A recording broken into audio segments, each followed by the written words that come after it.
Well, I think what the message that we should be sending is, and I think it's unfortunate that this message does not go out, is the fact that what Hamas is doing is putting the rocket launchers on the top of residential apartment buildings. They put it within hospital and educational complexes. I don't think that that is something that makes the pictures that you are talking about on the various newspapers throughout the globe. I think instead, as you said, they have instead the pictures of the poor women, children, babies that have died as a result of this conflict. But I will tell you something, the ones who are responsible are not the Israeli Air Force that goes ahead and presses the button on those bombs. The one who is responsible for those deaths are Hamas, who are choosing deliberately to put those innocent civilians in a place to have a situation of collateral damage. And that is despicable in my view.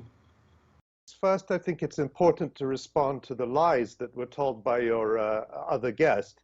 Now, if Hamas were really putting rocket launchers on the top of residential buildings, I'm sure Israel, with all its drones and all its surveillance technology, would be able to provide evidence of that. But instead, what happened yesterday, in fact on Tuesday, is Ophir Gendelman, the senior spokesman of Prime Minister Netanyahu, put out a video which he claimed showed Hamas firing rockets from next to an apartment building. He put that on Twitter. What did Twitter do? They put a label on it, the kinds of labels they used to put on the tweets of Donald Trump, saying that it was manipulated media and it was in fact a video from Syria taken in 2018 from the city of Daraa in Syria that had nothing to do with Gaza. So we've heard all these lies repeatedly, which are designed to blame the victims and absolve Israel from liability for war crimes.